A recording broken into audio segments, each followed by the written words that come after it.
Do you think you truly understand the story of Jesus? What if everything you've been taught, everything memorized, and everything revered has been carefully misunderstood? Jesus was not here for what we think. The alien revealed a terrifying truth about his mission. Trey Mercer thought he did until a presence appeared, not human, not visible, but certain, undeniable. An observer named Vexar silently watched humanity 2,000 years ago, seeing not miracles, but reactions. The lessons hidden in plain sight were never meant for blind acceptance. They were meant to challenge, to awaken, to fracture your sense of safety. Stay with this story until the end, because what you think you know may crumble before your eyes. If you're listening from your phone, tablet, or computer, hit the bell to follow Trey's journey. Share this with someone brave enough to question everything, and bookmark this story to return to it, because this is not just a story. It's a journey into truths most refuse to face. Let the questions rise, let your awareness stretch, and follow Trey as the observer begins revealing what was never meant to be obvious. Trey Mercer had heard the story of Jesus for as long as he could remember.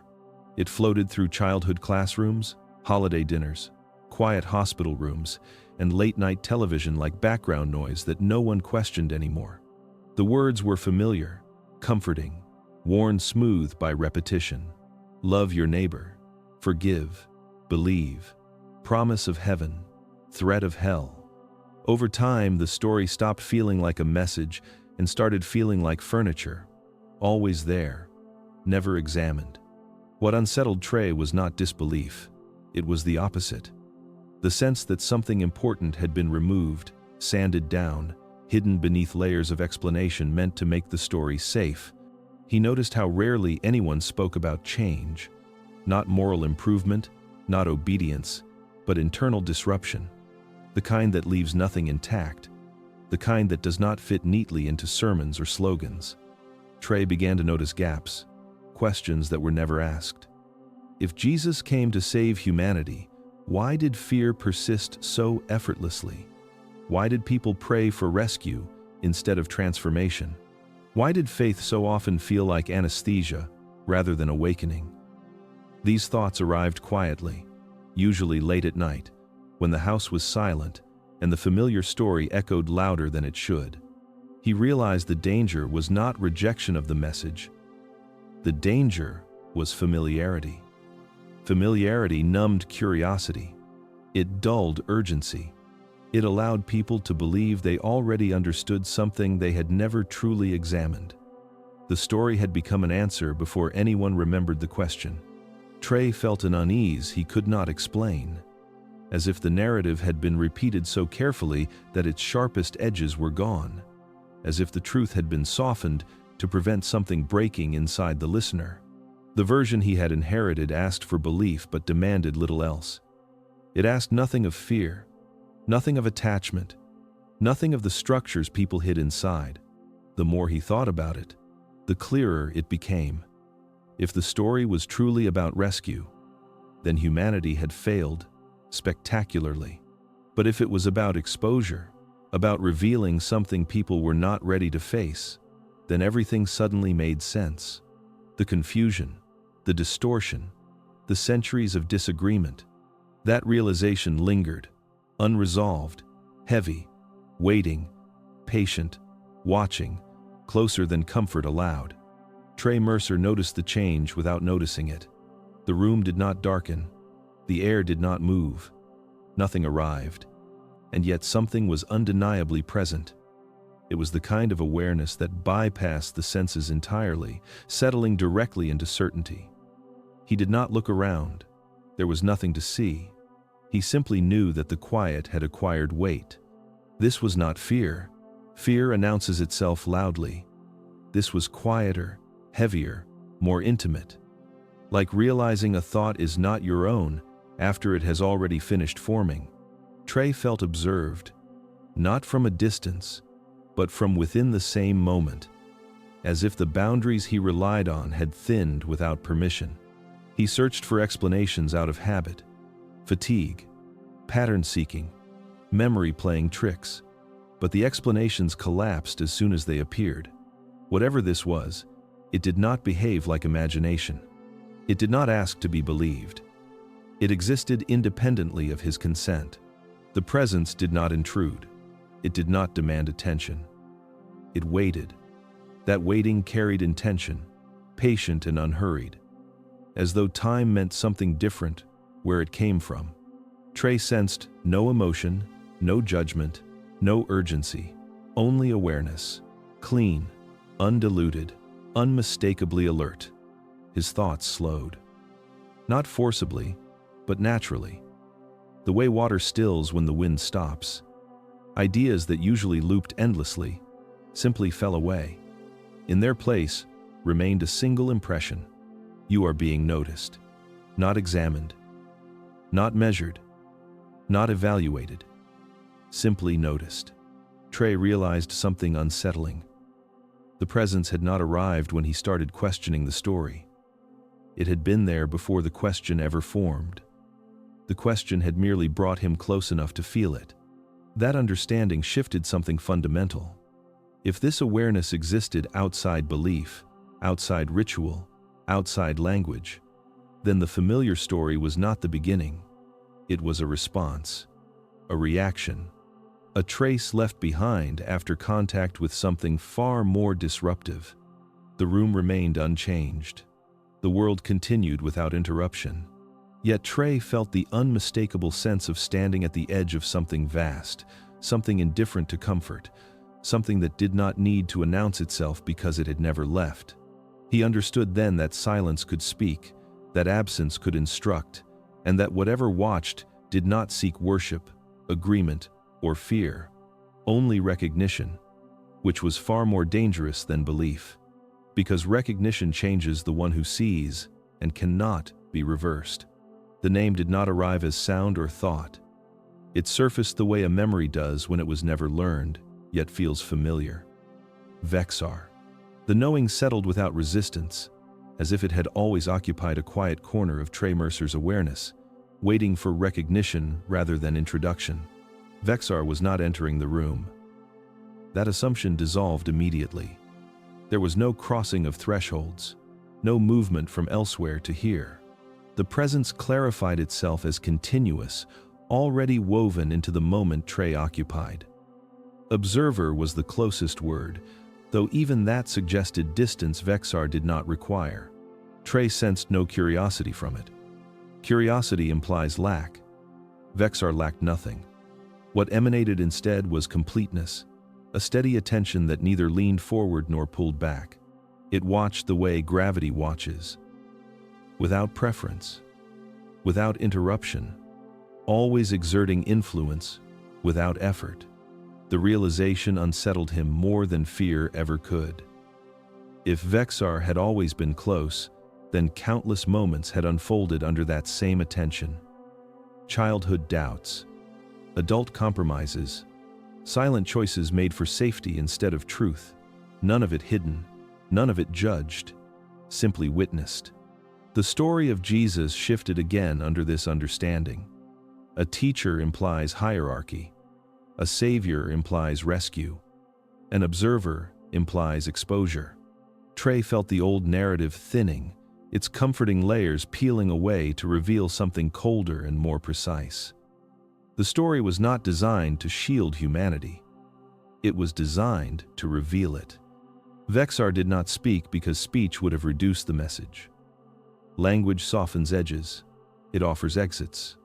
What formed instead was alignment, a synchronization between Trey's awareness and a wider frame he had never accessed before. Meaning arrived whole, unbroken, resistant to reinterpretation. Trey understood then that belief was irrelevant. Observation required no agreement, it only required presence. And Vexar had been present through centuries of prayers, wars, rituals, and denials, unchanged by devotion or disbelief alike. The terrifying truth crystallized quietly. If an observer had always been here, then humanity was never abandoned. It had simply been seen, and being seen without rescue, without interference, was the test no one realized they were taking. That certainty lingered, pressing inward, narrowing excuses, stripping comfort, leaving only awareness and consequence, an invitation without instruction, a mirror without mercy, and the unsettling patience of something that would not intervene, even as understanding began to open inside him, slowly, irrevocably, forever onward. Trey Mercer returned to the thought that had started everything, the quiet frustration that faith seemed unable to stop humanity from unraveling.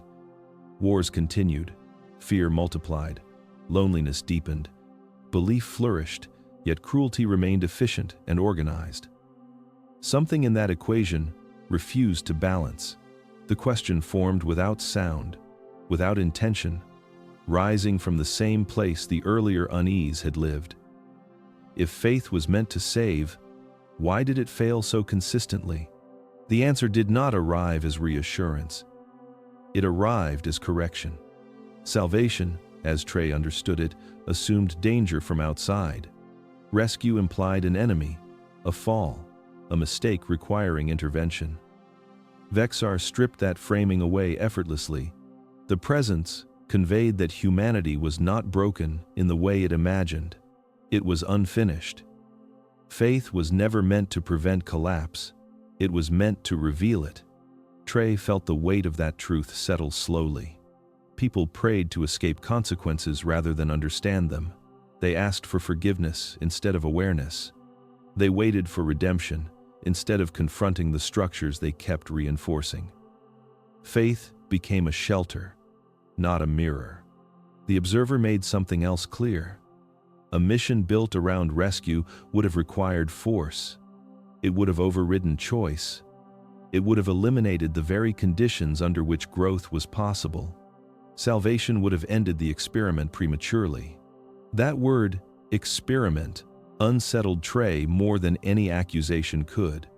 It implied observation without interference, learning without correction, outcomes earned rather than granted. Humanity was not being judged for failure, it was being watched for response. The familiar image of Jesus as rescuer dimmed further.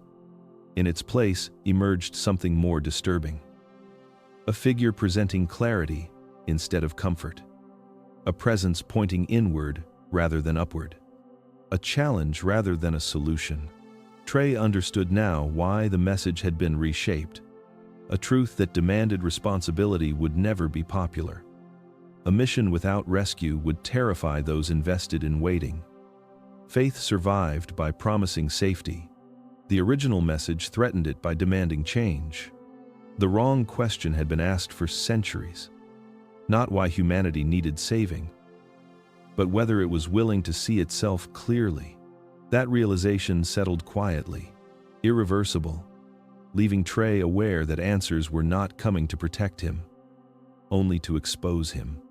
The presence remained patient, silent, unyielding, allowing understanding to deepen, while certainty replaced hope and anticipation slowly hardened into responsibility within him. The statement arrived without force, without accusation, without warmth. Jesus was not sent to save you. The meaning settled with surgical precision, slicing through inherited belief and leaving nothing untouched. Trey Mercer felt understanding fracture rather than collapse, like ice cracking slowly across a frozen surface. Salvation had always implied failure. It assumed humanity had fallen from a state of wholeness and needed to be restored by something external. Vexar revealed that this framing was inaccurate. Humanity had not fallen. It had paused. It had chosen comfort over expansion and called the stillness safety. The idea disturbed Trey because it removed excuses. If no one was coming to save humanity, then responsibility could not be deferred. History could not be blamed. Institutions could not absorb guilt. Each generation inherited the same choice and repeated the same avoidance. The presence clarified that Jesus represented a boundary, not a rescue. A point at which awareness was offered openly, without coercion. He demonstrated what a human looked like without internal division. Not divine intervention, but human coherence. The message was simple and unbearable. Become what you already are. Trey understood why the statement felt terrifying. A savior absolves failure. An example exposes it. Salvation allows waiting. Demonstration demands action. The message stripped away delay and replaced it with immediacy. Vexar conveyed that fear was never humanity's enemy. Fear was the indicator. Where fear concentrated, truth waited. Jesus did not remove fear. He walked through it without flinching, revealing its emptiness to those willing to follow inward. The fracture widened. Trey sensed how the story had been inverted. Worship replaced practice. Belief replaced embodiment. Hope replaced courage. Over time, the message softened until it no longer threatened identity. What remained was religion without risk, faith without consequence, comfort without transformation, a system that could persist indefinitely while nothing changed. The realization pressed inward. If Jesus was not sent to save humanity, then the terrifying responsibility remained exactly where it always had been, inside each person, untouched, untransferable, waiting. Vexar remained present, neither confirming nor denying reaction, allowing the understanding to settle like gravity. The fracture did not heal. It stabilized, becoming structure. And Trey recognized that what broke inside him was not belief, but avoidance, finally collapsing under the weight of clarity. Nothing could return him to ignorance now, because the question had shifted permanently and silence no longer protected him anymore. Trey Mercer felt the weight of the statement before fully understanding it. Humanity had survived, Vexar explained, not because of faith, not because of love, not because of miracles. Survival had required a story carefully softened, a narrative trimmed of its sharp edges so that people could carry it without breaking. Comfort was a necessity, not a choice. The truth, raw and unfiltered, would have dismantled civilizations before they could endure. He considered what that meant. The stories he had grown up with, the promises, the teachings, the parables, they were not distortions by accident or misunderstanding. They were calculated, deliberate, designed to protect the fragile human psyche. And yet that protection came at a cost, one that was invisible until it was too late to reclaim. Humanity learned to survive, but it never truly lived. The realization pressed inward, like cold water seeping into the bones. Vexar did not speak in words. The meaning simply unfolded, precise and unavoidable. Survival had been prioritized over awakening. Comfort had replaced confrontation. Certainty had displaced inquiry. Humanity had been guided toward continuation, not clarity. And the consequences of that decision had accumulated silently, relentlessly, across generations. Trey imagined the countless moments in history where truth had appeared and been turned aside. Prophets ignored, warnings dismissed, visionaries silenced, not because people disbelieved, but because they could not bear it. The lie was not evil, it was necessary. It was a membrane separating humanity from something it could not yet endure. Without it, collapse would have arrived long before understanding could emerge. And still, he felt the chill of something darker. The lie that enabled survival was also a lie that restrained potential. Comfort became a cage. Softened truth became blindfolds. People learned to obey, to pray, to hope, to endure, but they never learned to see. The story that sustained life simultaneously stifled awareness, ensuring that humanity could persist while remaining trapped inside itself. Vexar's presence did not need to explain further. The pattern was visible in every corner of history, in every life that had repeated itself without insight, in every generation that survived by avoiding the questions that mattered most. Trey realized that the lie had preserved bodies but not hearts, minds, or courage. For the first time, he understood that survival and awakening had always been at odds. The narrative that comforted humanity was a shield that also obscured the path forward, and anyone who sought the unfiltered truth would feel the weight of that absence immediately, inescapably, personally. He felt it now, pressing into him, patient and unyielding. Trey Mercer felt the presence shift, not in location but in weight, as if Vexar were pressing memory into the room itself. He understood without words that what he was about to perceive had always existed outside of his understanding, waiting for recognition. The observer's awareness stretched back 2,000 years into streets, fields, and crowded rooms that no longer existed, yet were more vivid than the present. Vexar had been there, amidst the noise of daily life, unseen, yet fully present, not interfering, not performing miracles, not shaping outcomes with invisible hands, simply observing, watching reactions, watching humanity encounter something beyond comprehension and record it in body, in face, in small gestures.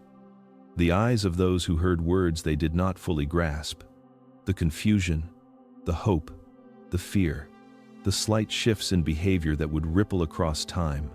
Trey realized that this observation was not passive, it was precise.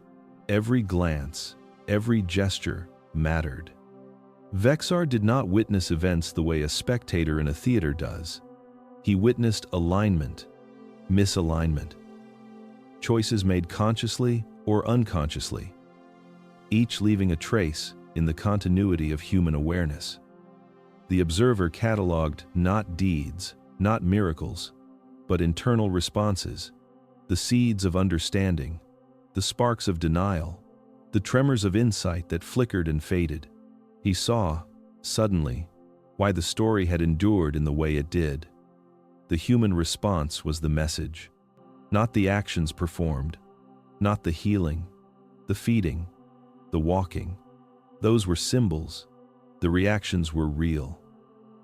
They revealed the capacity, or incapacity, for awareness, for responsibility, for change. The history of faith, hope, and fear crystallized in those moments, repeating across generations like patterns in a fractal. Trey felt a chill. Observation without interference was not neutral, it was exacting. Every misunderstanding, every avoidance, every comfort taken instead of challenge noted and held. Humanity had been exposed to possibility and had chosen safety. Over centuries, that choice compounded, creating layers that obscured the original clarity, yet preserved the essential opportunity. Vexar did not speak of judgment. Judgment was unnecessary. The observer only saw. What remained, what persisted, was the weight of possibility, the presence of choice, the echo of opportunity.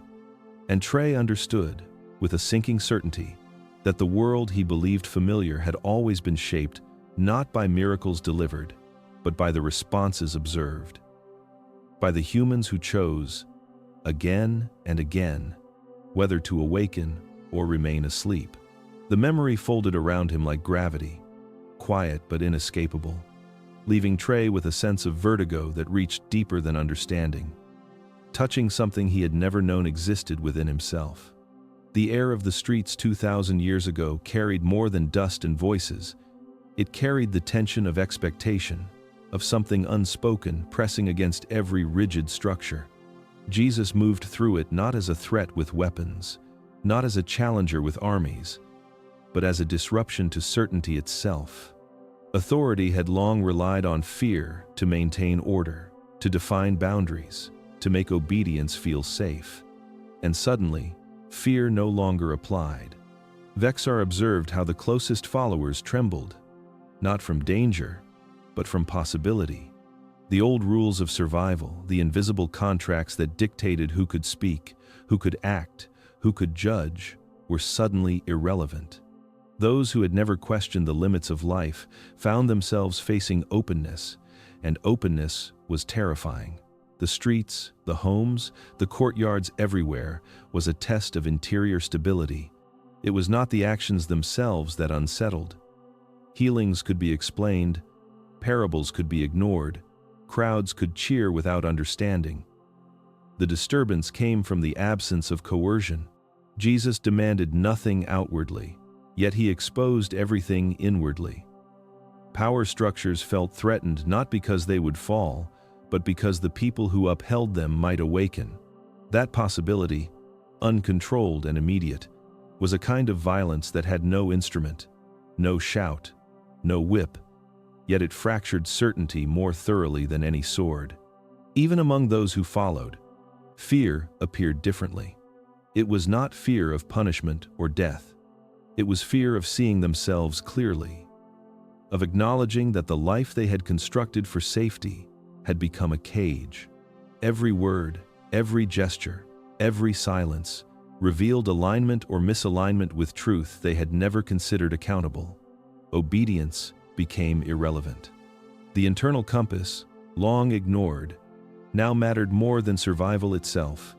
Vexar's awareness traced the subtle consequences. Markets continued. Tax collectors counted coins. Families argued over inheritance. Yet beneath it all, the invisible recalibration began. People were beginning to notice, to recognize. The disruption was contained, yet unstoppable. Authority could impose laws, tradition, and ritual, but it could not rewrite recognition once it sparked. And Trey understood something chilling about that fear. Violence can be avoided, silenced, punished. Recognition cannot. Once it occurs, the old mechanisms of control are ineffective.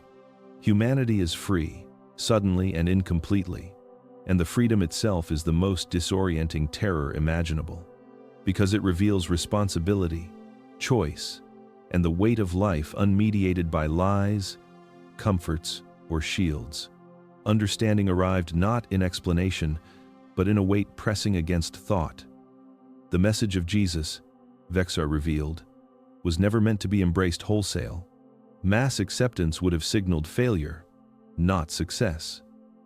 Humanity could not carry clarity in abundance.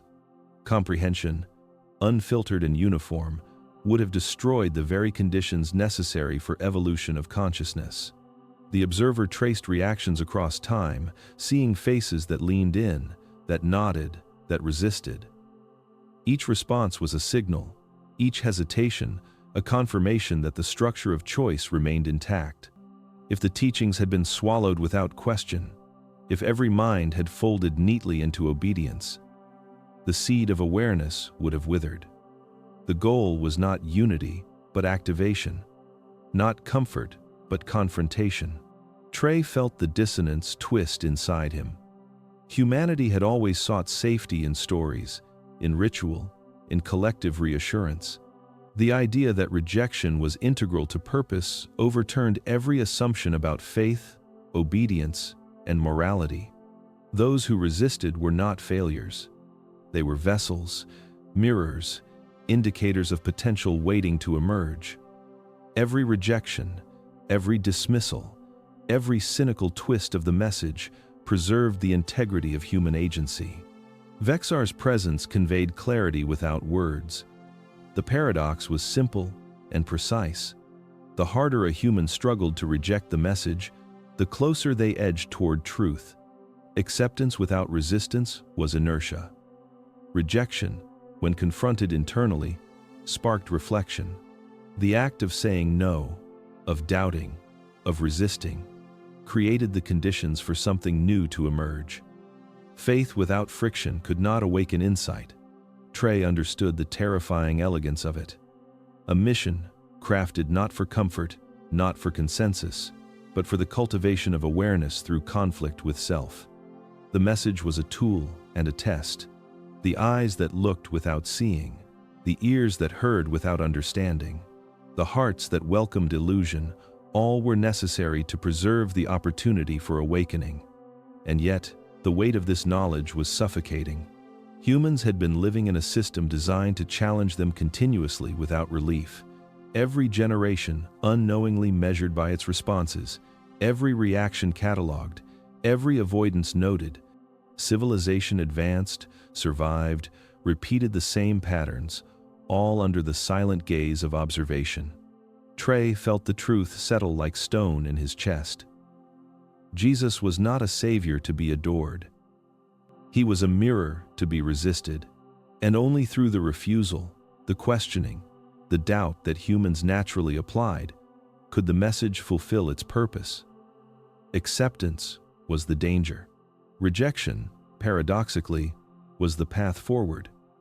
The clarity left him hollow, aware of the subtle machinery guiding lives he had thought were autonomous.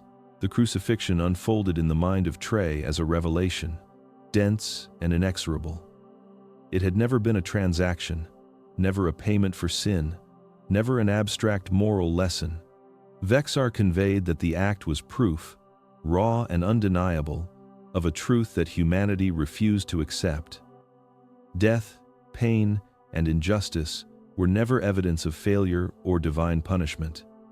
They were mirrors, reflections of the interior world projected onto reality, demanding confrontation that most could not bear. Trey pictured the crowd, the cries, the guards, the sky pale and indifferent above them. He could feel the calculations of human perception, the assumptions that would build over centuries. The event itself had been simple, unmediated. A man suspended between heaven and earth, aware in a way no one could fully grasp, demonstrating the capacity to exist without internal fracture. Every fear, every attachment, every instinct to manipulate survival or avoid suffering had been observed and left intact. This was the crucifixion's secret. It exposed the mechanics of fear and the refusal of comprehension. Vexar's presence pressed the point further.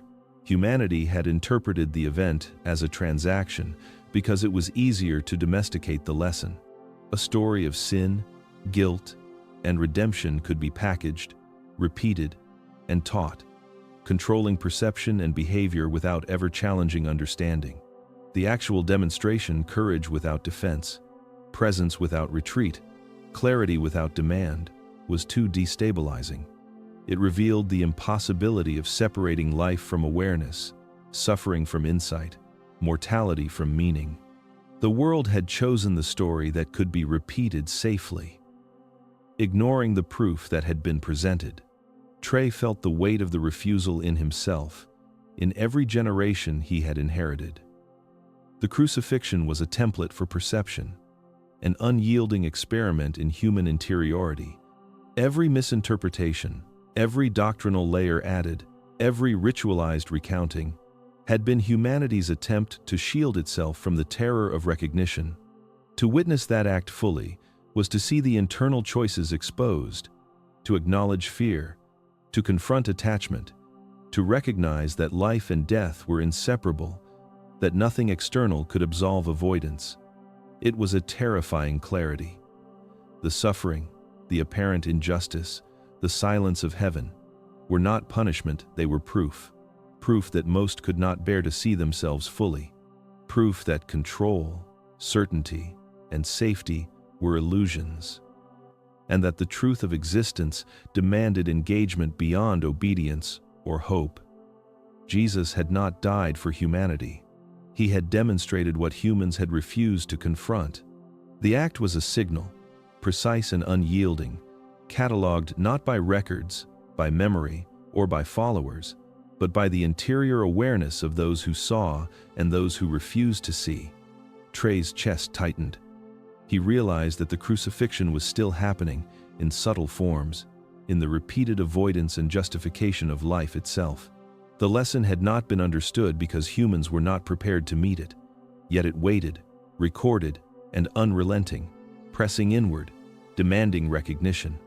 And for the first time, Trey sensed the responsibility of observation resting on him, not to repeat misunderstanding, but to witness clearly, to perceive without retreat, to see the proof even when it unsettled every assumption. It was proof, Vexar conveyed, that could not be ignored forever, and the moment of recognition was arriving silently for those willing to face it. The streets, centuries later, were quiet in the way of places that had long forgotten the weight of their own histories. Trey Mercer felt the pressure of Vexar's presence as more than observation. It was insistence, a pull toward seeing the patterns that had always been there, disguised beneath rituals, teachings, and collective myth. The warning that had been delivered 2,000 years ago was not about punishment, not about wrath or judgment, but about something far subtler, far more insidious: spiritual stagnation. Vexar conveyed it not as words, but as resonance. The crucifixion, the teachings, the acts of Jesus none were designed to create fear, guilt, or compliance. They were an invitation, a test, a reflection. Every human who encountered them had a choice: to move, to awaken, or to settle into repetition and comfort. The vast majority chose the latter. They accepted stories, ceremonies, and doctrines that could be recited and performed without ever disturbing the interior world. The warning had been ignored because it required confrontation with oneself, a confrontation too raw for mass acceptance. Trey considered how often he had overlooked the quiet signals of life, the small nudges that suggested awareness beyond survival. Humanity had learned to filter discomfort, to sanitize experience, to repeat traditions while avoiding insight. The teachings had been clear, yet distorted. The real danger was not the end of life, not divine punishment, not the chaos of mortality. The danger was the slow erosion of perception, the acceptance of illusion as truth, the surrender to inertia while imagining movement. Vexar's presence grew denser, as if emphasizing the urgency of recognition. Spiritual stagnation was the quiet poison, the unacknowledged corrosion of consciousness. It was the reason humans clung to faith without understanding, hope without reflection, belief without examination. The crucifixion, the parables, the miracles, all were signals pointing toward interior movement, toward awareness of the self as something more than fear, habit, and avoidance. When humanity replaced insight with ritual, the warning went unheeded, and stagnation spread silently, like water seeping into stone. Trey felt the weight in his chest, a pressure that made thinking both urgent and impossible. The lesson was terrifying because it implicated everyone. It was not an abstract morality. It was a map of interior reality, a mirror showing exactly how far humans could drift from awareness while still calling themselves faithful, alive, or awake. The brilliance of the warning lay in its invisibility. Jesus did not scream it, did not write it plainly, did not make it obvious. It was hidden in plain sight, embedded in acts, words, and presence that humans interpreted superficially. And yet, Vexar implied, recognition was always possible. Even for one person, even in quiet moments, decades later, the truth could strike. Awareness could awaken. Choice could be reclaimed. The pattern could be broken, but only if the observer noticed. Only if the weight of the warning was allowed to penetrate the daily fog of distraction, habit, and comfortable ignorance. Trey understood now that the warning had been delivered not once but continuously, across centuries, folded into the structure of perception itself, waiting for those who could see beyond repetition, waiting for those willing to confront the silent erosion of consciousness that had been disguised as life itself. The echo of centuries hung over every translation, every commentary, every repetition of the teachings. Trey Mercer felt the weight of it in his chest, a slow pressure that did not hurt but made thinking impossible to ignore. Vexar's presence pressed closer, subtle but insistent, guiding attention to the pattern that had always been there. Distortion was not accidental, it was engineered. Every alteration, every omission, every simplification had a purpose. Stability, not truth, had always been the objective. Trey traced the history as Vexar unfolded it in silence. Words were chosen, rearranged, filtered through layers of authority and interpretation. Stories that demanded reflection, confrontation, or self-examination were softened. Parables were converted into moral lessons. Miracles were recast as proofs of divinity rather than signs of awareness. The rawness of the original message, the calls to confront fear, to face mortality, to recognize attachment, had been concealed, buried beneath layers of human desire for certainty and control. The realization struck Trey like a cold wind. Humanity had not rejected the message out of malice or ignorance alone. The message had been tailored to be digestible, palatable, safe. It had been rewritten to prevent the destabilization that full comprehension would have caused. Jesus' teachings, in their original form, were dangerous to the illusions humans depended on. The illusion that life could be understood through repetition, that morality could be externalized, that fear could be managed without inner reckoning. The distortion preserved the structures, preserved the comfort, preserved survival, but at a cost. Vexar's presence communicated clarity without words. Stability was the priority, because humanity, left entirely to its own interior navigation, would fracture. Societies would collapse, belief systems would dissolve, and collective awareness could overwhelm perception itself. The rewriting was not malevolent, it was surgical, precise, necessary for the survival of the species in its current form. And yet, it also ensured that the truth, the subtle, unbearable truth, remained inaccessible to all but a few who were willing to pierce the layers, to look past the comforting narrative, to confront the unfiltered message. Trey understood now that faith, as it had been inherited, was a scaffolding, a framework designed for repetition rather than reflection. It instructed obedience, curated ethics, and reinforced identity, but it systematically avoided awakening. The very structure of interpretation had become a shield against understanding. Those who followed blindly believed they were aligned with truth, yet they were walking a path carved for stability, not for consciousness. The weight of this knowledge made Trey's mind ache. Every ritual, every sermon, every sacred text carried the imprint of careful editing, a careful removal of danger disguised as guidance. The original message was alive somewhere beneath it all, hidden in plain sight, waiting for those who would notice the gaps, the silences, the deliberate omissions. Recognition required courage, patience, and the willingness to confront the subtle architecture of concealment. To see fully was to acknowledge that humanity had been protected from understanding while simultaneously being denied the possibility of awakening. Trey felt a chill. The rewriting had not ended. It continued in subtle ways every day, in interpretations, in teachings, in decisions about which questions could be asked and which must be silenced. Vexar implied that understanding the mechanics of distortion was itself a step toward awakening. To notice the careful engineering was the beginning of perceiving the truth that had always existed beyond the comforting narrative. A truth that remained unaltered even when humanity refused to face it. Earth was not a failure. That was the first thing Trey understood as Vexar's presence deepened around him, subtle and unyielding. The planet, its people, its civilizations, were not punished, not condemned, not irrelevant. They were unfinished, an ongoing evaluation of choice, awareness, and the capacity to confront truth. Humanity existed in a suspended state, a laboratory of consciousness, observed with neither judgment nor cruelty, only attention. Every decision, every repeated mistake, every act of courage or avoidance was recorded, cataloged, and considered in a framework too vast for comprehension. Trey felt the weight of that observation as if it pressed against his own mind.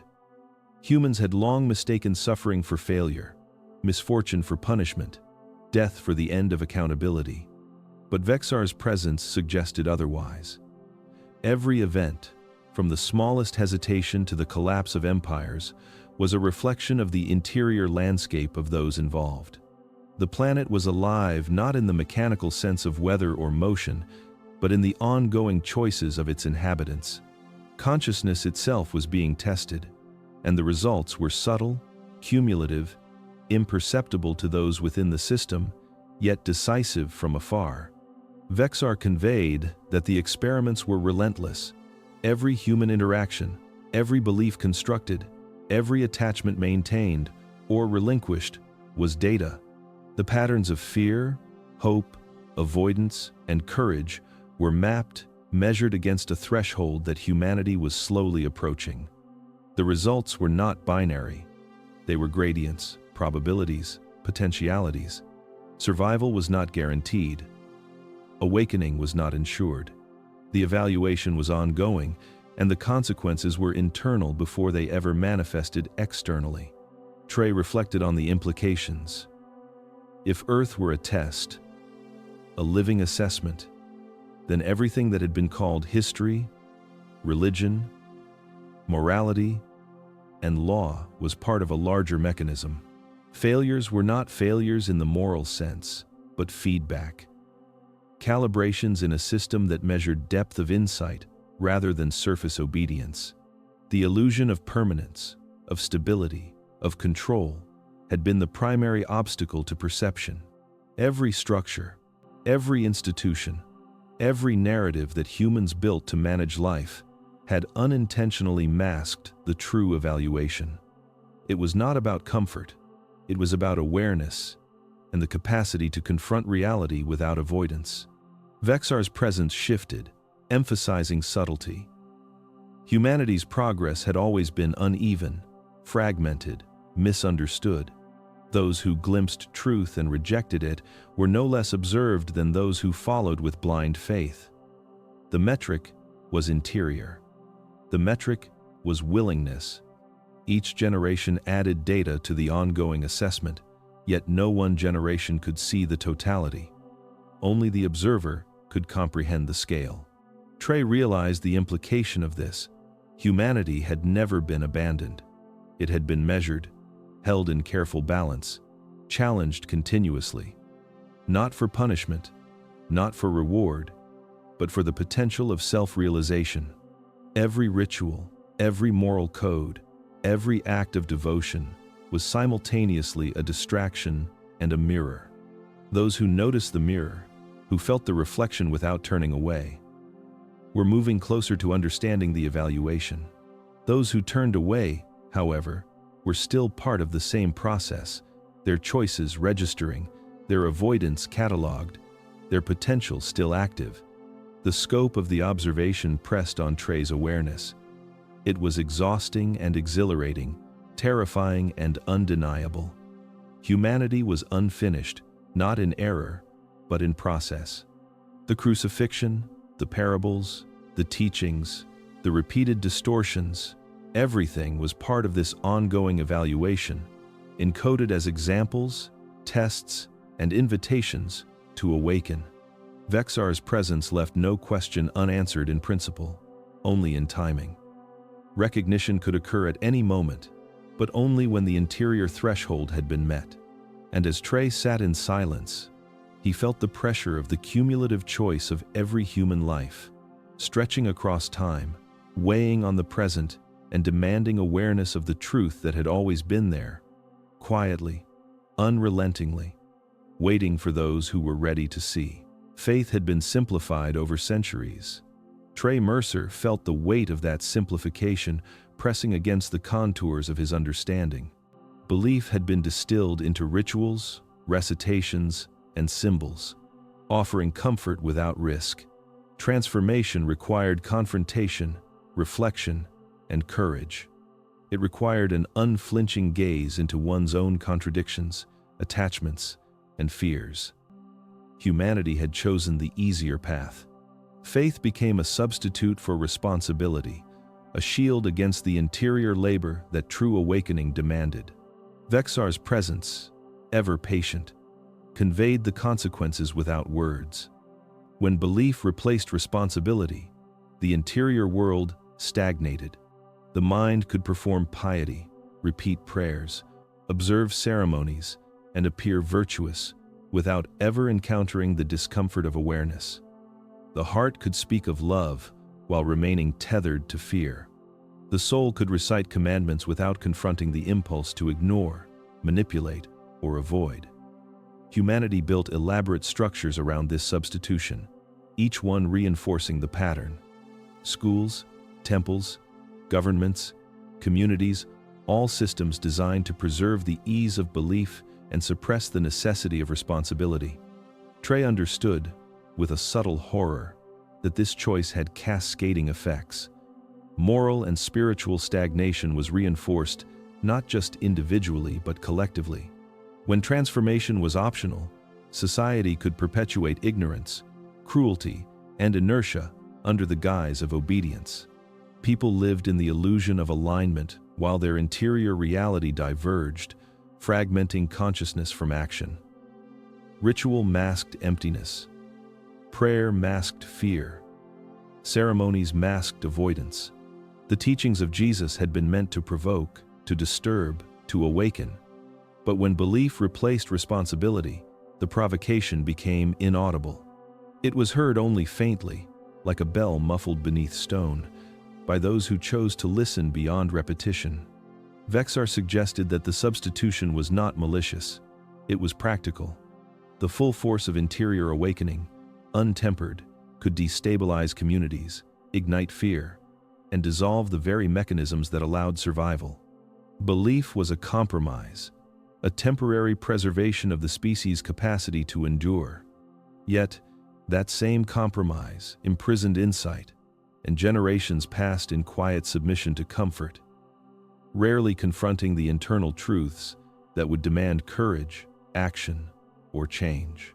The easier path had become default. Transformation, rare and unsettling, appeared almost dangerous. Trey felt the weight of centuries of deflection. Humanity had built a world where comfort was sanctified and confrontation was suspect. Every human act, every adherence to ritual, every recitation of faith without engagement contributed to the collective inertia. Vexar implied that this was not beyond repair, yet repair required recognition of the substitution. The acknowledgement alone was a rupture in centuries of ease.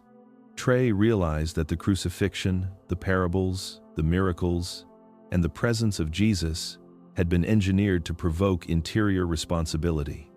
Yet humanity had largely turned the teachings into performative belief. The warning persisted silently, waiting for those willing to confront it. To embrace transformation required noticing the gap between ritual and insight, recognizing the interior call to act beyond comfort, and understanding that faith alone was insufficient. Responsibility, not mere belief, was the threshold. Only those who moved past ritual into reflection, past repetition into awareness, could truly encounter the full force of the message that had always been there, quietly waiting and insistently, without judgment, demanding awakening. The question Jesus asked was never about faith. It was never about obedience or ritual or adherence to external codes. Trey Mercer felt the weight of that realization pressing into the corners of his mind, uncomfortable, relentless, undeniable awareness. That was the fulcrum, the pivot on which everything depended. The insistence of noticing, perceiving, understanding, and confronting reality itself, without the comfort of distraction, the shelter of repetition, or the anesthetic of certainty. Vexar's presence moved around Trey with quiet insistence, making awareness felt as a pressure in the chest, a tension in the mind, a clarity that demanded attention. Humans had misunderstood the central demand of Jesus' teachings. The miracles, the parables, the suffering, the proclamations of love and forgiveness were not concessions, not props, not assurances. They were invitations. Precise, exact, and unsettling. They were designed to provoke recognition of the interior condition, to reveal the space between perception and reality, between knowing and acting. Awareness required confrontation with that space. Trey considered the implication. Humanity had repeatedly missed the question. For centuries, attention had been misdirected to symbols, intermediaries, intermediated understandings. Faith had been presented as sufficient. Obedience had been presented as necessary. Rituals had been framed as the path. Yet Jesus, in every word and act, had demanded something infinitely more dangerous and rare: awareness. The willingness to witness, to perceive without filter, to see patterns of fear, attachment, and avoidance in oneself and in the structures of society.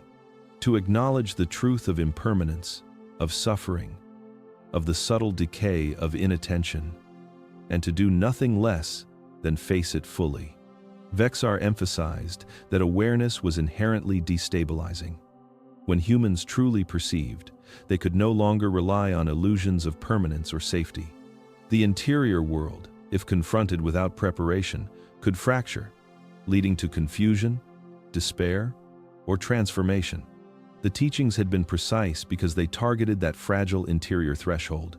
Obedience was safe, belief was comfortable, awareness was a rupture. It could not be ignored, yet it was almost universally deferred. Humanity had built walls around perception, rituals that offered protection but denied awakening.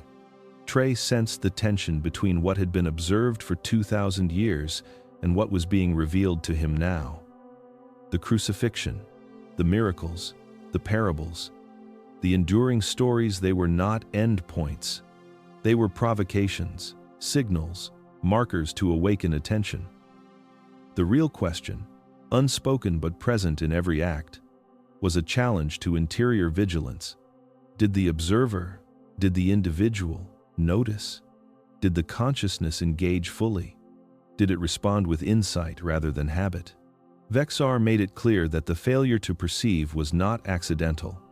Systems, societies, and collective comfort ensured that most would never reach the threshold. The question Jesus asked, the one repeated subtly in every teaching, was not, "What do you believe?" Not, "Do you follow?"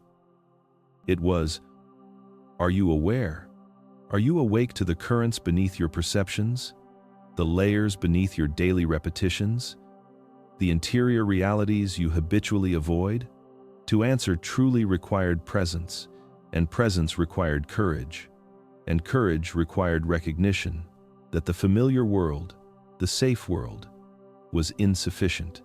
Trey felt the enormity of the question settle into him, an immovable weight, a quiet challenge, a demand for recognition that could not be avoided. Awareness was not comfortable. It was not consoling. It was dangerous. It was the doorway to understanding everything that had been misrepresented, misinterpreted, and misapplied for centuries. And for the first time, Trey realized that the question had never been optional. It had always been present, waiting for those capable of noticing, capable of facing, capable of awakening to the interior truth that lay beneath the comforting veil of belief. The miracles that had fascinated humanity were not the core. Trey Mercer felt the shift in his understanding like a tremor moving through the room. Every act of healing, every storm stilled, every hunger fed, every sight restored had been witnessed, celebrated, recorded, repeated, and venerated. And yet, the true purpose had been lost beneath layers of awe and interpretation. Vexar's presence pressed silently against the edges of Trey's comprehension. Not imposing, not judging, merely allowing the weight of truth to settle.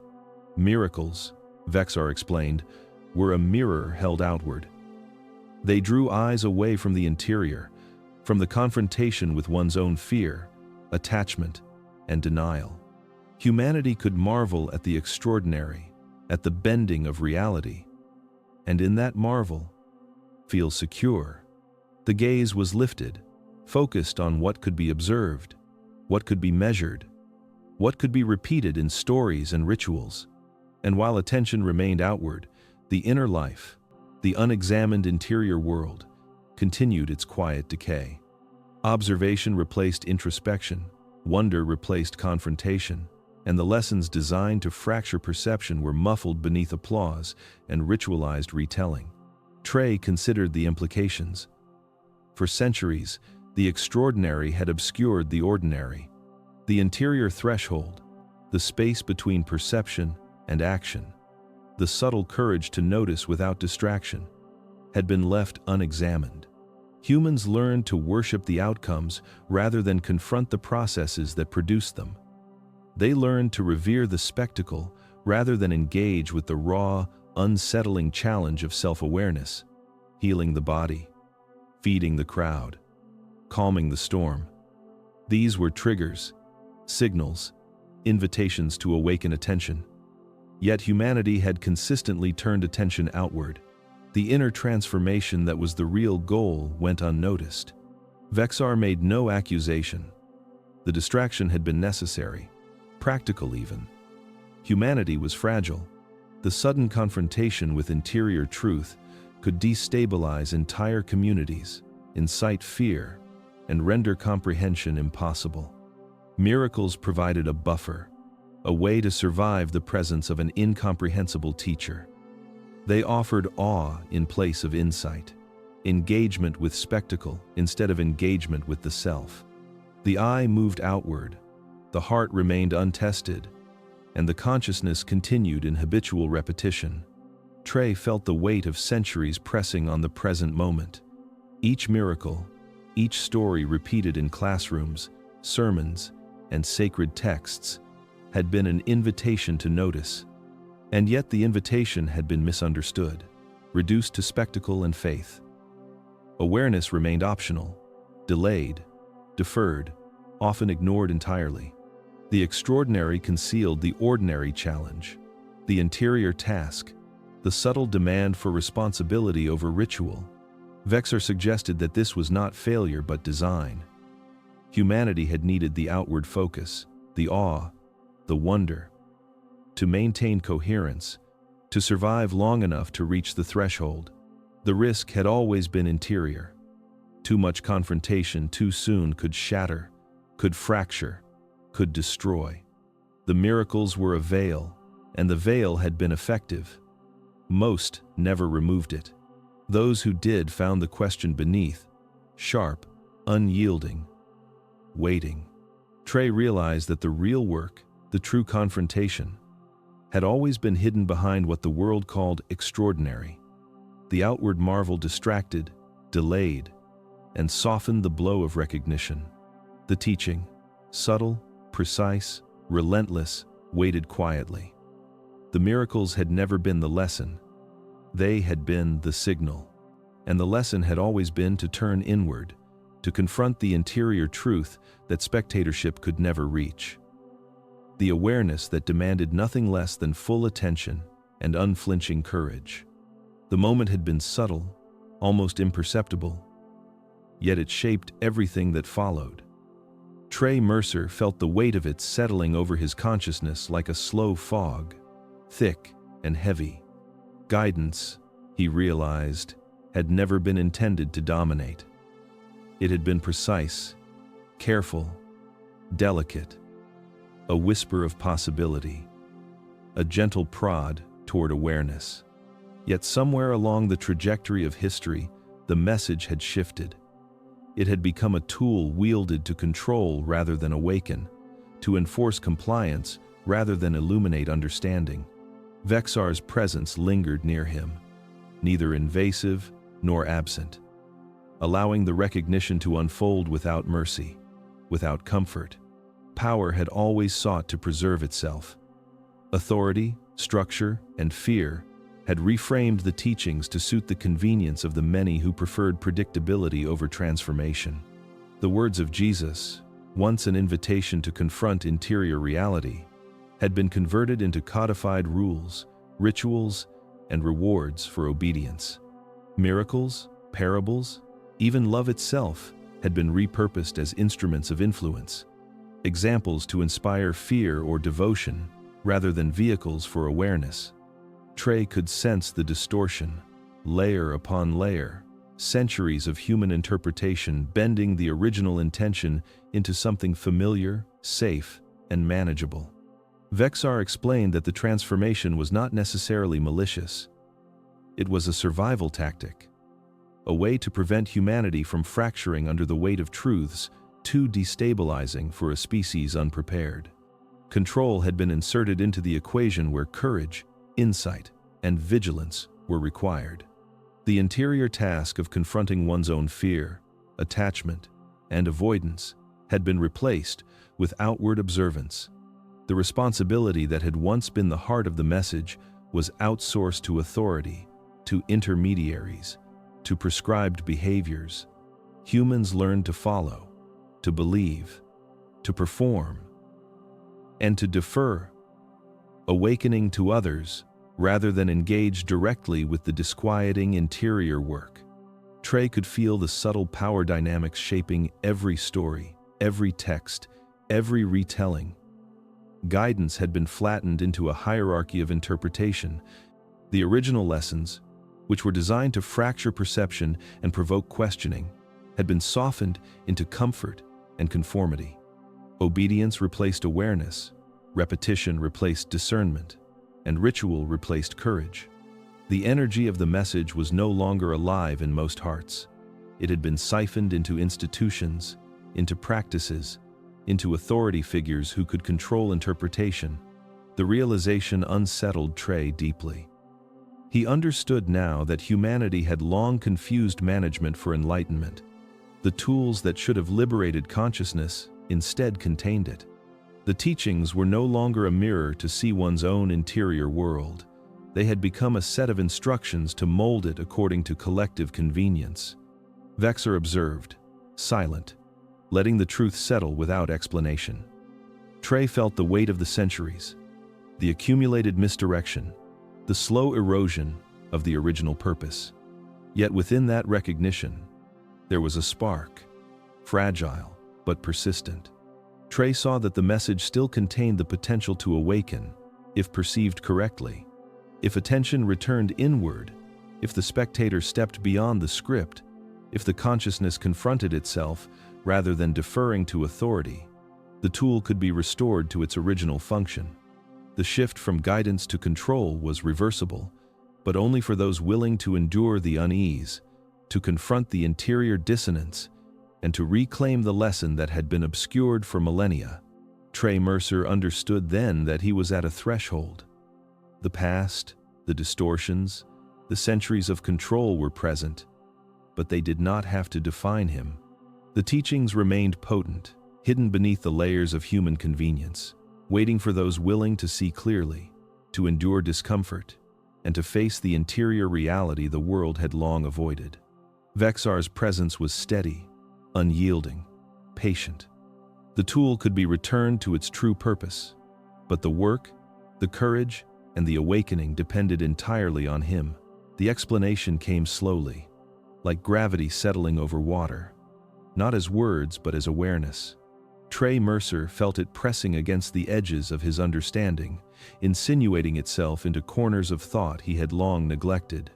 Vexor's presence, constant yet unseen, offered no comfort, no familiar rhythm to cling to. It simply existed in the space beside him, patient, inevitable, waiting for comprehension to catch up. The timing was not random, nor was it a coincidence. Trey realized that the reason for this revelation was as much about him as it was about humanity, yet it carried no urgency, no panic. The stillness itself was unsettling, as if the weight of what had been held back for millennia now had its own schedule, unconcerned with human expectation or desire. Vexor conveyed that the moment had been chosen with precision. Humanity had endured cycles of chaos, false teachings, and partial revelations, each layer accumulating, each misinterpretation embedding itself deeper into collective consciousness. If the truth had arrived sooner, it would have been rejected outright, dismissed as impossible, or worse, feared into denial. The message required an audience who had survived long enough to witness its implications, who had endured enough distraction and distortion to finally recognize the gap between what had been taught and what had actually been revealed. Trey felt a shiver that had nothing to do with temperature, a subtle recognition that he himself was being measured against that threshold. The presence explained that timing was also necessary for clarity. The extraordinary is often too overwhelming for those unprepared. The human mind collapses under truths it cannot contain. Vexar had watched civilizations rise and fall, ideas flourish and stagnate, belief harden into dogma and then crumble into chaos. The observer had remained patient, unobserved, moving alongside the subtle currents of human consciousness. To intervene prematurely would have endangered the reception of the actual purpose, and yet to wait had required meticulous calculation, allowing the world to continue in its habitual patterns while the true lesson waited silently beneath layers of ceremony, myth, and routine. Trey felt the enormity of it pressing in. This was not an invitation.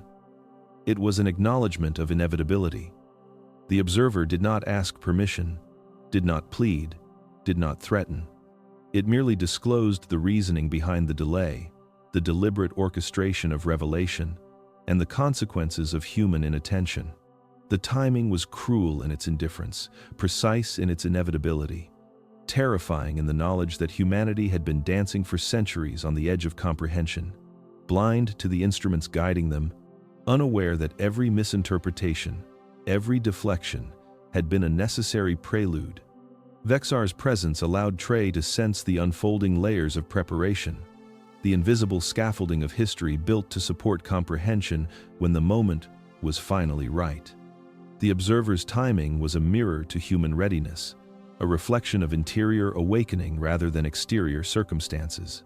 Trey understood that the message had arrived not because the world had demanded it, not because humanity was worthy, but because the conditions were finally precise enough for awareness to recognize what had been present all along. It was a revelation that carried no relief, no satisfaction, only the oppressive weight of inevitability. Trey realized that understanding now was unavoidable, that recognition had a schedule beyond human choice, and that the truth had always existed, waiting, patient, indifferent, and precise. The observer had chosen this moment because it could not be chosen earlier, and it would not be delivered again until it was needed. And in that deliberate timing, Trey felt the first stirrings of the true challenge, facing what had always been there without the illusions humanity had long relied upon to survive. Trey Mercer felt the weight of what Vexar revealed pressing against the contours of his mind. The observer did not speak in words as humans understood them. Rather, awareness settled into him, like cold water seeping into cracks that had been long ignored. The world Jesus had warned about was not distant in time. It was present, unfolding with relentless quiet, a mirror of neglect and fear, a civilization that revered love and principle but recoiled from its actual exercise. People spoke of compassion, exalted mercy, and preached forgiveness, yet their actions betrayed avoidance, hesitation, and self-protection. The dissonance was deliberate, predictable, and yet horrifying in its inevitability. Vexar explained that humanity had mastered the art of abstraction. The word love was cherished, sanctified, and performed in ritual. But the messy, immediate, costly reality of love, the surrender of ego, the confrontation of fear, the sacrifice of convenience was rejected. People worshipped the symbol of care while denying the experience. Institutions exalted ideals while ensuring that no one was forced to internalize their meaning. The planet brimmed with the appearance of devotion, the semblance of moral engagement, and the careful architecture of social performance. Yet underneath, hearts were cautious, measured, unwilling to risk the vulnerability required to transform awareness into action. Trey recognized the horror in the subtlety of it. The warning had never been about sin, punishment, or the absence of virtue. It had been about the interior trajectory of consciousness, a society that could talk endlessly about love, but refused to feel it, to act upon it, to allow it to crack open fear, would stagnate. Compassion that remained theoretical was no protection. Forgiveness that existed only in liturgy was no transformation. The world had learned to admire ideals without embodying them, to repeat prayers without confronting the patterns that prevented genuine connection. Vexar's presence allowed Trey to see the paradox clearly. Humanity was teetering on thresholds it could not perceive. Every innovation, every philosophical advance, every technological marvel had amplified convenience without courage. Civilization had become efficient in survival, but fragile in awakening. People could imagine love, elevate it to mythic status, and debate its principles endlessly, yet the failure to practice it in moments that required risk had accumulated across generations, like an invisible weight pressing upon the collective psyche. The observer made no judgment, only exposition. Yet the clarity was suffocating. The world Jesus had walked among had evolved into a civilization of intermediaries, rituals, and passive adherence. Fear of discomfort, loss, or failure prevented the interior revolution that the teachings demanded. Trey felt the urgency, not in the words themselves, but in the silence that followed them. Awareness had been given, insight had been offered, and yet humanity continued to honor the ideal while denying the method, praising the light while refusing to step into it fully. Trey understood that the warning was alive, still operative, and still unheeded. It was embedded not in the surface of morality but in the interior commitment each human either maintained or evaded. The danger was not catastrophe or punishment. It was subtle, patient, cumulative. The slow erosion of capacity, the quiet death of the soul's potential when practice refused to match aspiration. The world worshipped love, feared living it, and in that tension, the future Jesus had warned about was not only possible but already in motion, a shadow cast long before recognition, waiting for those willing to awaken from the comfort of abstraction into the radical responsibility of feeling, risking, and acting upon the love they professed. Vexar's presence lingered like a current that could be felt but not seen. Trey Mercer felt the weight of understanding pressing gently, insistent yet patient, as if the universe itself had slowed to ensure the impression took hold. Resurrection, the observer explained, had never been a singular historical moment, nor a miraculous occurrence to be catalogued and revered. It was a process, an unfolding within consciousness that had always been accessible, though obscured by expectation, ritual, and misunderstanding. Humans had been trained to look outward, to measure the extraordinary against the extraordinary, to expect manifestation as spectacle rather than transformation. Trey understood immediately the distortion.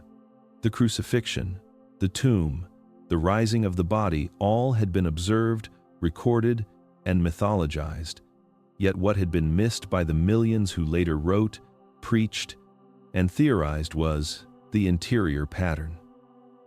Resurrection was not about the body alone, nor was it about proof to be displayed for the masses.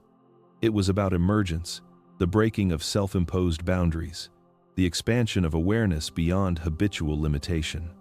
Each moment of surrender, each act of facing fear, each choice to live beyond survival, these were the resurrection acts, invisible, yet fundamental, unnoticed, yet profound. The observer emphasized that humanity's fixation on events rather than processes had created a barrier, a collective blindness that obscured the potential for ongoing awakening. People had sought validation in miracles, certainty in historical record, and justification in doctrine. Yet the process was present in every human life, willing to confront the truth of its own patterns, to rise beyond the inertia of fear and habit. The resurrection was an invitation, never a mandate, and only recognizable in the quiet courage of incremental transformation. Trey felt the subtle tremor of realization. This was why so many had missed it, why history had distilled an eternal process into a single event, why temples, books, and sermons had focused on bodies, blood, and spectacle rather than the quiet interior labor of emergence. Jesus had modeled it perfectly, embodying the process of returning from internal collapse, illuminating the trajectory of consciousness for those capable of seeing. The lessons had been present all along, obscured only by human insistence on linearity, completion, and external validation. The observer allowed Trey to sense the continuity of this principle, that resurrection was not bound by time, not limited to the historical, nor inaccessible to those who had not studied Scripture. It was a framework for engagement with life itself.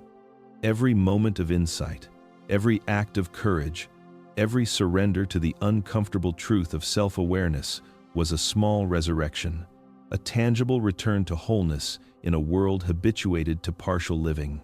Trey felt the presence settle closer, patient but insistent, and he recognized that the true terror and the true gift were intertwined. Resurrection was always available, always waiting for recognition, yet it required deliberate attention.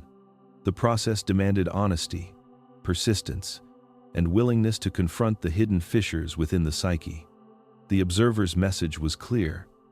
Humanity had misread the signal for millennia, and yet the path remained open, not in history books, not in ritual, but in the deliberate, patient, and often lonely work of becoming more than one had been allowed to imagine.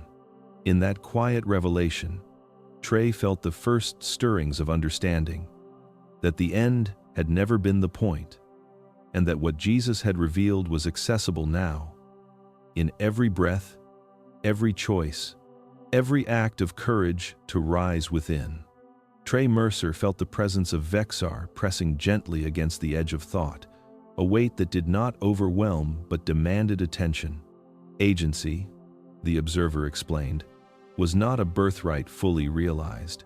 It was a fragile gift, something granted moment by moment, choice by choice, and increasingly at risk.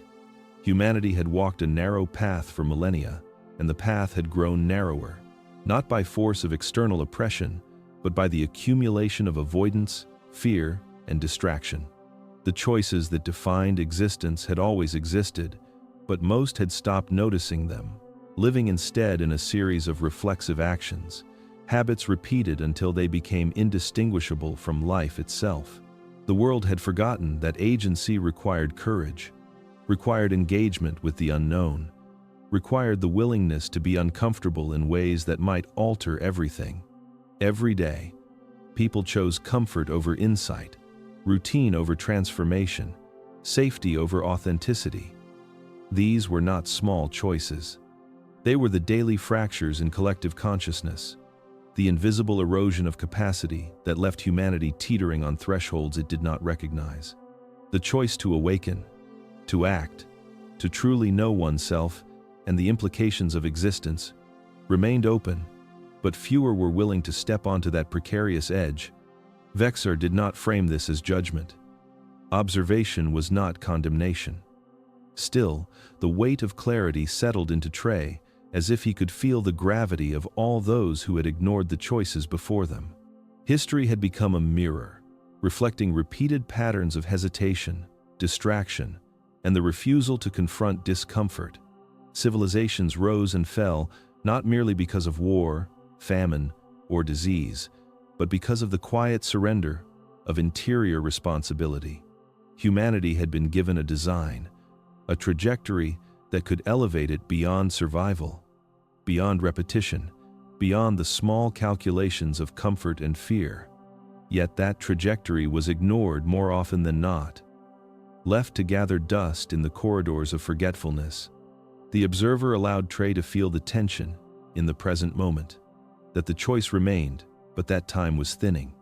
Opportunities to awaken fully, to act authentically, to embrace the radical demands of consciousness had not vanished, but they were rare and fleeting. Each person who denied their capacity, who deferred engagement with truth, contributed to a collective inertia, a weight that made the act of choosing more perilous, more deliberate, more urgent. The future was not fixed. The path of potential remained, but it required recognition, commitment, and courage that most had abandoned. Trey understood the paradox. Humanity had been offered insight, warning, and guidance. Yet it had not been delivered in forms that made compliance easy. It was never a simple matter of faith, ritual, or doctrine. The choice demanded interior reckoning, honesty about fear, and willingness to confront failure within. Those who did not act lived in shadow, partial existence, the slow diminishment of potential. Those who chose deliberately, consciously, and fully could shift trajectory, awaken possibilities, and align themselves with a truth that transcended convention. Vexar remained, patient yet insistent, a reminder that the window for action had not closed, that the capacity for awakening still lingered in every human life, waiting for the courage to recognize it. In that suspended moment, Trey felt the weight of all past choices and the tenuous freedom that remained.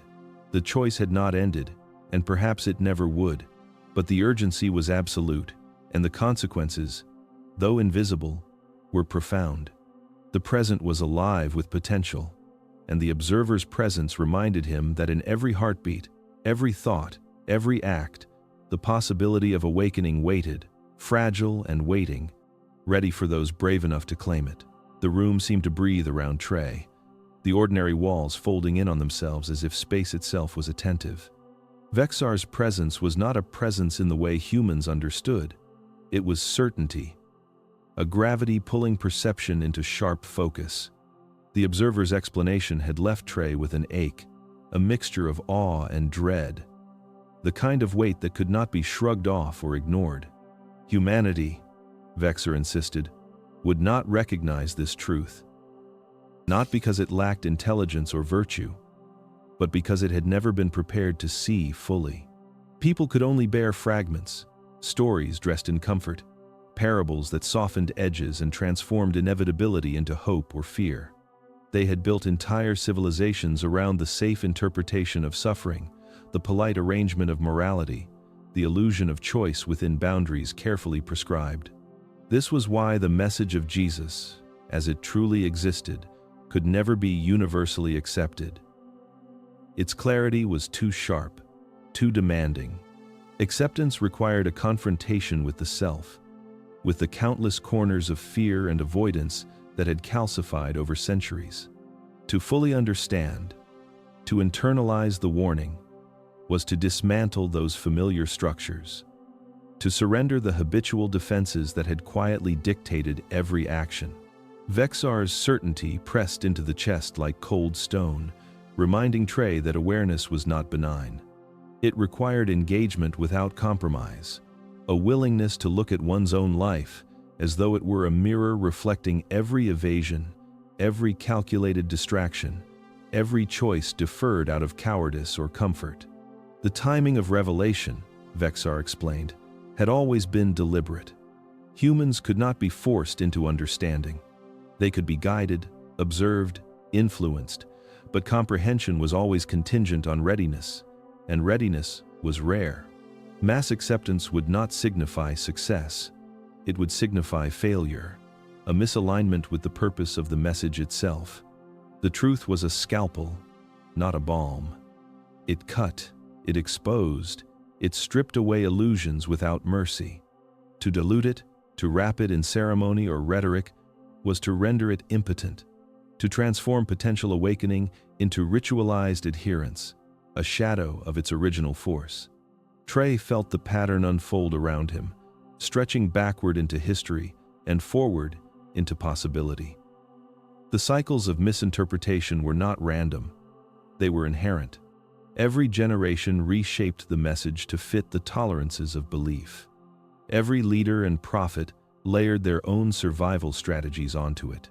Humanity had mastered the art of selective comprehension, choosing what could be accepted and discarding the rest. The warning, the insight, the radical awareness embedded in the words could not survive unprotected in this environment. Vexar's voice, or rather the impression of it, lingered with a quiet inevitability. Clarity would always be contested, resisted, feared, and in most cases, dismissed entirely. And yet, within that inescapable rejection, a small anomaly existed. A single mind could grasp it, even briefly. One person could perceive enough to shift a pattern, to create resonance, however slight, in a world otherwise content to look away. That was the precarious thread upon which the future hung.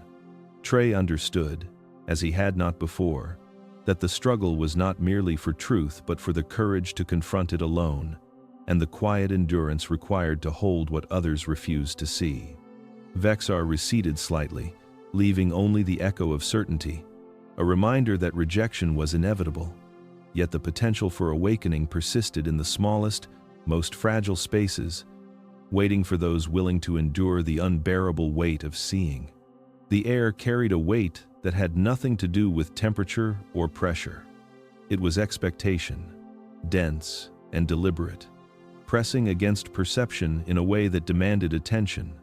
For centuries, humans had retold the story of Jesus as if it were about him, framing it in parables, doctrines, and ritual, while the real purpose slipped quietly past their comprehension.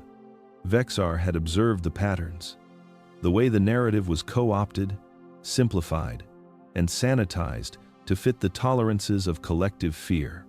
The story was never about one life, one man, or even one deity. It had always been a mirror, a gauge, a test of what humans were willing to see in themselves. Every action of Jesus, every confrontation, every paradoxical statement was designed to provoke awareness, to reveal the fragility of assumption. Vexar explained that humans were conditioned to interpret externally, to project authority onto figures and narratives rather than confronting the internal machinery of choice, love, and fear. This fundamental avoidance ensured that the deeper truth remained obscured. The narrative had always been a challenge, not a comfort. It asked for courage, radical reflection, and the surrender of habitual illusions. Most would refuse, preferring the safety of stories that could be recited rather than lived.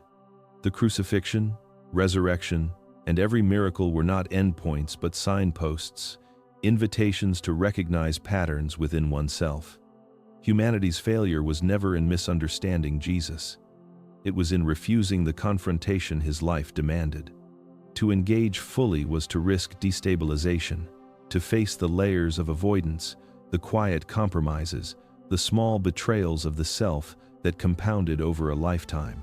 Each generation had added its own filters, rationalizations, and justifications, ensuring the story could circulate without threatening comfort.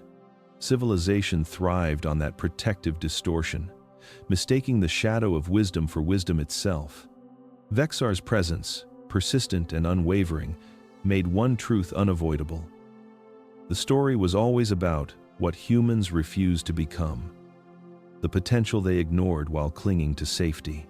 It was about the internal evolution never undertaken, the courage never exercised, the awareness never acknowledged. The world was filled with echoes, fragments of the original challenge, reminders that life could be lived differently. But these were fleeting, easily dismissed. Most would never grasp the full measure, and that was anticipated, accepted, built into the narrative itself. Even as clarity pressed inward, there remained hope in anomaly. A single consciousness could still perceive, could still act as the axis upon which subtle transformation pivoted. Awareness, once glimpsed, could ripple outward, imperceptible yet real, reshaping perception for those willing to endure its burden. The story of Jesus was never about miracles, moral law, or salvation. It was about awakening to the consequences of avoidance, the necessity of confronting the self with uncompromising honesty. And in that revelation, the final truth settled into place. The narrative was a mirror, a measure, a challenge. Humans had been offered everything needed to see, but seeing required a courage they had yet to claim. The story was never about Jesus. It had always been about them.